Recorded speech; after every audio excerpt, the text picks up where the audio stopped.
Hello दोस्तों, यह dictation debate 2 का लेसन नंबर 14 है।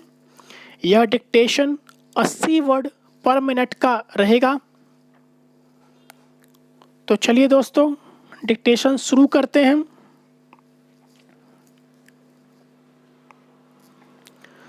महोदय, हमारे देश में राजनैतिक विचारों में जितनी भिन्नता है, उसके मद्देनज़र यह एक असाधारण बात है, जबकि इनमें से ज़्यादातर लोग यही ठाने रहते हैं कि चाहे जो हो और जो भी मुद्दा हो, उन्हें विरोध करना है।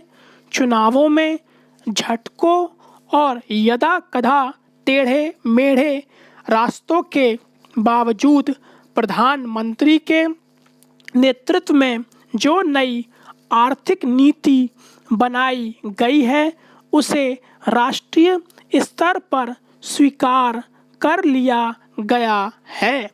माकपा से लेकर जनता दल और भाजपा तक आर्थिक क्षेत्र में मूलभूत सुधार के अलावा पंजाब में नाटकीय बदलाव आया है। बंदूक की लड़ाई की जगह अब पूरी तरह बैलेट की लड़ाई ने ले ली है। उस प्रदेश की जनता के लिए यह दूसरी आज़ादी से कुछ कम नहीं है। असम और उत्तर पूर्व के कई हिस्सों में भी ऐसे बदलाव आए हैं, हालांकि वे पंजाब जैसे नहीं हैं। ऐसा समझना कि आतंकवाद का खतरा टल गया है बेशक गलत होगा, पर जो सफलताएं हमने पाई हैं, उन्हें स्वीकार न करना कम गलत नहीं होगा। पंचायत और स्थानीय निकायों के चुनाव कराने को भी साधारण काम नहीं समझा जाना चाहिए।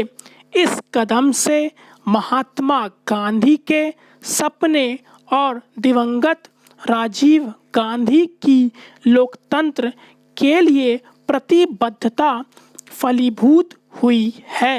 यह संविधान की अपेक्षाओं के अनुरूप लोकतांत्रिक क्रांति को आगे बढ़ाने का प्रतीक है। इससे हमारे राष्ट्र का लोकतांत्रिक आधार मजबूत हुआ है। हिंदुत्व के घटते उन्माद का ध्यान रखना भी उतना ही महत्वपूर्ण है।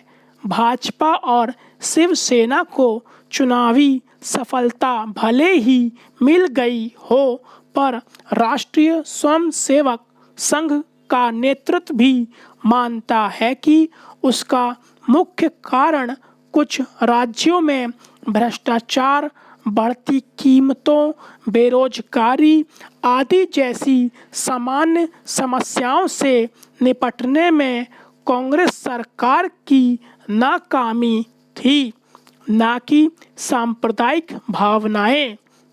हिंदू सांप्रदायिकतावाद में स्पष्ट कमी आना बहुत बड़ी राष्ट्रीय उपलब्धि है। इन सबसे महत्वपूर्ण है सार्वभौमिक मामलों में भारतीय व्यक्तित्व का फिर से उभरना। इसके आयाम हमारे विदेश संबंधों में आर्थिक अंश की वृद्धि से कहीं अधिक है। चीन से संबंध लगातार समान होते जा रहे हैं। भारत ईरान संबंध फिर कायम हो गए हैं। इसी तरह दक्षिण अफ्रीका के साथ परस्पर लाभ के सहयोग की नई संभावनाएं बनी हैं। अमेरिका और अन्य विकसित पूंजीवादी देशों से सहयोग बढ़ाने की दिशा में समुचित ध्यान दिए जाने के बावजूद किसी भी मसले पर हम नहीं झुके हैं।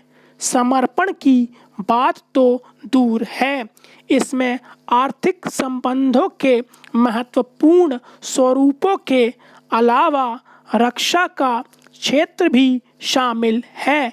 इसका सबसे ताज़ा उदाहरण है परमाणु अप्रसार संधि के मामले में हमारा अपनी नीति पर कायम रहना, जबकि इसके लिए हम पर कई दिशाओं से भारी दबाव डाला गया।